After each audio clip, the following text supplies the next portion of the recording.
নমস্কার, আজ আবার একটা ভিডিও নিয়ে হাজির আপনাদের সঙ্গে আমি ঋষিকেশ। ইস্ট বেঙ্গলের খবরই হবে, রিলেটেড ভিডিও হবে ইস্ট বেঙ্গল রিলেটেড। তো আপনাদের বলবো পুরোটা দেখবেন, ভিডিও ভালো লাগলে লাইক কমেন্ট শেয়ার করবেন, চ্যানেলে নতুন হলে সাবস্ক্রাইব করবেন। দেখুন, ইস্ট বেঙ্গল তারা আজ কলকাতা লিগের ম্যাচে নামতে চলেছে। মোহনবাগানও আজকে মাঠে নামবে। ইস্ট বেঙ্গল খেলবে পাঠচক্রর বিরুদ্ধে, মামনি পাঠচক্রের বিরুদ্ধে। ইস্ট বেঙ্গল জয়ের ধারা অব্যাহত রাখতে মরিয়া, তবে মামনি পাঠচক্র নিঃসন্দেহে ভালো টিম। এবং মোহনবাগান তারাও আজকে কলকাতা লিগের ম্যাচ খেলতে নামছে।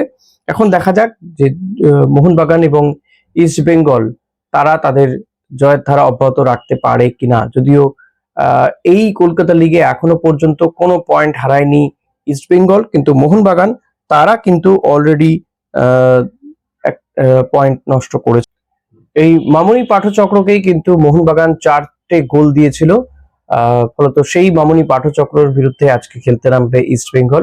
মোহনবাগান এই টুর্নামেন্টে এখনো পর্যন্ত 2টো জয় পেয়েছে, একটা ড্র করেছে তারা, এবং একটি ড্র হচ্ছে খিদিরপুর স্পোর্টিং ক্লাবের বিরুদ্ধে।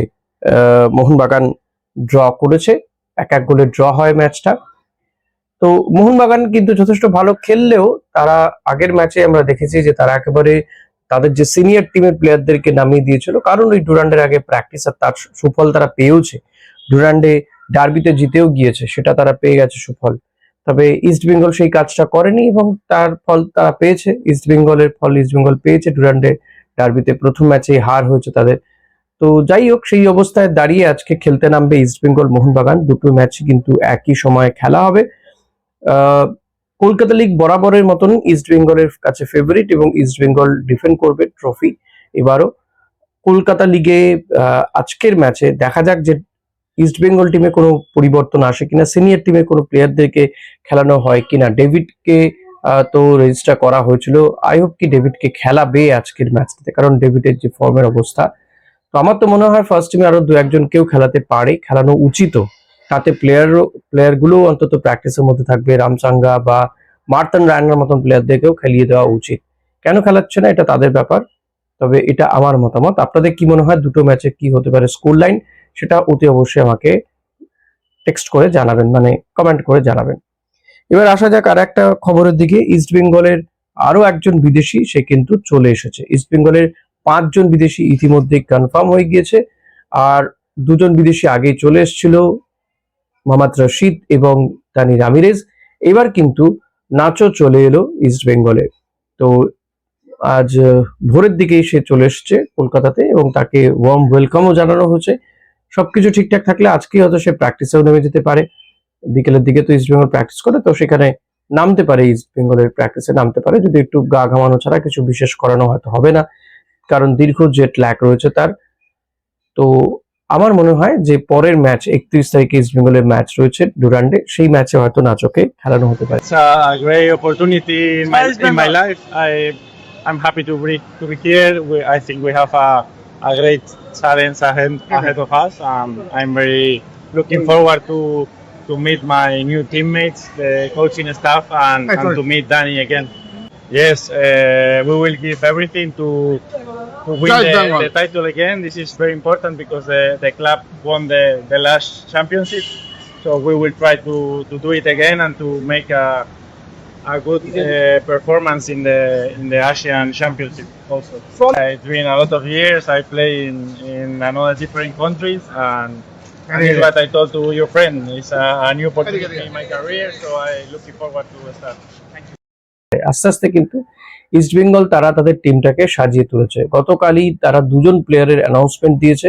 একজন ফরেনার অস্ট্রেলিয়ান উইঙ্গারের কথা তারা জানিয়েছে, এবং ইন্ডিয়ান ডিফেন্ডারের কথাও তারা জানিয়ে দিয়েছে পরবর্তীতে। তো অস্ট্রেলিয়ান উইঙ্গার নিয়ে প্রচুর কথাবার্তা হচ্ছে, অনেকে অনেক ধরনের, মানে আমি এই ভিডিওটা করার পরে পরে অনেকে অনেক ধরনের কথাবার্তা বলছে, শুনতে পাচ্ছি।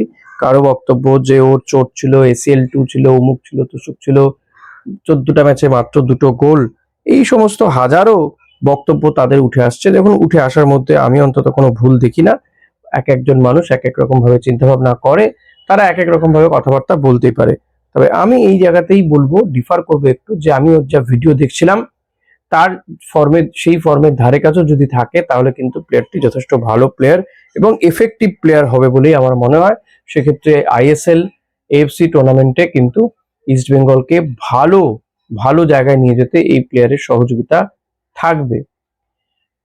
এবং যে 5জনকে ইস্ট বেঙ্গল সাইন করিয়েছে তারা কিন্তু মোটেই হেলাফেলা করা প্লেয়ার নয়, মানে যেখান সেখান থেকে ধরে নিয়ে এসছে এমনটা নয়। তাই যে বা যারা একাধিক কথাবার্তা বলছেন তারা একটু সাবধানে বুঝে শুনে কথাবার্তা বললেই বোধহয় আমার মনে হয় ভালো হবে। তো এটাই আমার বক্তব্য যে একটু দেখে নিতে হবে যে প্লেয়ারগুলো খেলতে দিন, প্র্যাকটিস করুক, খেলতে দিন। দেখুন সবে সবে প্র্যাকটিসেই তো মোহাম্মদ রশিদ এবং দানি রামিরেজ নেমে গিয়েছিল মাত্র দুদিনের প্র্যাকটিসে, তাদেরকে নামিয়ে দেওয়া হয়েছিল। তারা যতটুকু পারা করতে পেরেছে, কিন্তু তারা নামার পরে দেখুন অ্যাটাক বেড়েছিল, ইস্ট বেঙ্গলে আক্রমণের ঝাঁজ বেড়েছিল। তো তারা যখন ফুল ফেজে খেলবে তখন বুঝতে পারছেন কেমন হবে। তারপর প্রত্যেকের সহযোগিতা থাকবে। অস্ট্রেলিয়ানরাও কিন্তু এদেশে সফল, অস্ট্রেলিয়ান বহু ফুটবলার এসে এদেশে সফল হয়েছে এবং এই ক্রিস প্লেয়ারটি সে জেমি ম্যাকলারেনের সঙ্গে খেলেছে অস্ট্রেলিয়ান জাতীয় দলে, অস্ট্রেলিয়ার জাতীয় দলে সে খেলেছে।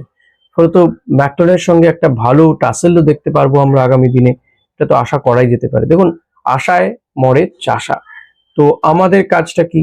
আমাদের কাজ, আমরা হচ্ছি কি বলবো আদার ব্যাপারী। তো জাহাজের খোঁজ নিয়ে আমরা কি করব সেটাই, তাই না? তাই আমরা প্লেয়ারটিকে জাজমেন্ট করার আগে আমি বলবো আরেকটু সময় দিন, আসতে দিন তাকে। অ্যাটলিস্ট ইস্টবেঙ্গল সাইন করিয়েছে, ইস্টবেঙ্গলও তো হেলাফেলার ক্লাব নয়, আইএসএল চ্যাম্পিয়ন হয়েছে তারা। এবং তারা যখন একজনকে সাইন করিয়েছে, কোচ হাবাসের যখন সম্মতি রয়েছে, তো আমার মনে হয় একটু অপেক্ষা করুন। হাবাস যাকে তাকে কিন্তু সাইন করায় না এবং তার প্রোফাইল তো ভালো আছেই, পাশাপাশি দেখতে হবে সে মাঠে নেমে কতটা কি করতে পারে। আর নরেন্দ্র গৃহলট সম্পর্কে সত্যি কিছু বলার নেই, বয়স খুবই কম, বাচ্চা ছেলে, একদম 25 বছর বয়স। এই প্লেয়ারটি যথেষ্ট ভালো ডিফেন্ডার হিসেবে, ভালো হাইট তার, এবং প্রমিসিং একজন ফুটবলার। ইন্ডিয়া টিমের জার্সিতে তার গোলও আছে হেডে। সো আমার মনে হয় এই প্লেয়ারটিকেও ভরসা করতে হবে, সবাইকেই ভরসা করতে হবে। মানে আমি বলছি যে ভরসা না করে ঠকার থেকে ভরসা করে ঠকাটা ভালো। আমরা অনেকজন, মানে যেহেতু আমাদের মানে ঘর পোড়া গরু, তাই সিঁদুরে মেঘ দেখলে ডরাই আমরা, ইস্ট বেঙ্গল সমর্থকদের উদ্দেশ্যে বলছি। কিন্তু কিছু করার কি আছে বলুন তো? আপনি রিচার্ড সেরিসের কথা বলবেন, আপনি হামিদ আহাদাদের কথা বলবেন, আপনি হিরোশি ইবুসুকির কথা বলবেন, কিন্তু এটাও তো বলুন, ইউসুফ ইজাজারির কথাটাও বলুন, মিগুয়েল ফিগুয়েরার কথাও বলুন, তাই না? এই প্লেয়ার গুলোকেও তো এনেছিল, কোচেরা এনেছিল তাদের পছন্দের প্লেয়ার। কেভিন সিভিলের কথা বলুন, কেভিন যখন আসে কত কি কথা বলেছিল, এইটুকু হাইট, এই দিয়ে কি করে ডিফেন্স হবে, হ্যানা তারা প্রচুর কথা হয়েছিল। শেষমেশ প্লেয়ারটি সফল হলো, শুধু নয় আপনারা তাকে যেতে দিতে চাইছিলেন না, তাই না? আর একটা বিষয় বলবো যে কোন প্লেয়ারকে ছাড়া হবে, কোন প্লেয়ারকে আনা হবে না হবে, এটা সম্পূর্ণই ক্লাব কর্তাদের উপরে ডিপেন্ড করছে, কোচের উপর ডিপেন্ড করছে। আমি আপনি চিৎকার করে কোনো লাভ নেই। তাই অহেতুক চিৎকার না করে, নানান কথাবার্তা ইউটিউবারদের কে নানান রকম ক্রিটিসাইজ না করে, প্লেয়ারটিকে ক্রিটিসাইজ না করে, আমার মনে হয় ধৈর্য ধরুন, অপেক্ষা করুন, দেখবেন আমার মনে হয় ভালোই হবে, যা হবে ভালো হবে। এবার নাচও চলে এসছে, ডিফেন্সে যথেষ্ট শক্তপোক্তই হবে। ডিফেন্সে প্রচুর প্লেয়ার নিয়েছে, ভারতীয় প্লেয়ারদের নেওয়া হচ্ছে, প্রমিসিং ফুটবলারদের নেওয়া হচ্ছে। আনোয়ার আলী আছে, আই হোপ কি কেভিন সিভিলের মতনই নাচও খেলবে, অন্যদেরকে নাচিয়ে ছাড়বে।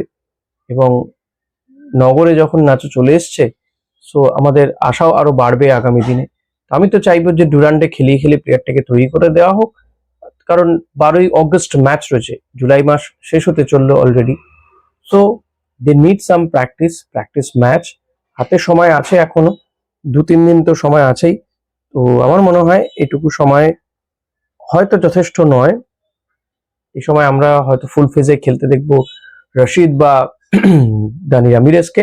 ওই প্লেয়ারটিকেও যদি শেষের 10-15 মিনিট খেলিয়ে নেওয়া যায়, আমার মনে হয় প্লেয়ারটিকে কোচও দেখে নিতে পারবেন, দর্শকরাও দেখে নিতে পারবেন যে প্লেয়ারটি আসলে কেমন, তার ডিফেন্স ক্ষমতা, ডিফেন্ডিং করার ক্ষমতা কেমন, সেটাও দর্শকরাও জেনে নেবে। ভিডিও দেখে হয়তো সবটা বোঝা যায় না ঠিকই। সো এটাই আমার বক্তব্য ছিল। তো আসুন আমরা সবাই মিলে ইস্ট বেঙ্গলের এই 5জন বিদেশি, এই 5জন বিদেশিকে স্বাগত জানাই। আরেকজন বিদেশি কে হবে তার আশায় বুক বাঁধি। সেও কিন্তু একজন স্ট্রাইকার হবে, উগান্ডার স্ট্রাইকার হবে। এখন আমি যার কথা ভেবেছি সে হতে পারে, নাও হতে পারে। Let's see, hope for the best. যে হবে সে যেন ইস্ট বেঙ্গলকে জেতাবার ক্ষমতা রাখে, স্কোর করার ক্ষমতা রাখে, এটাই বলার। দেখা যাক।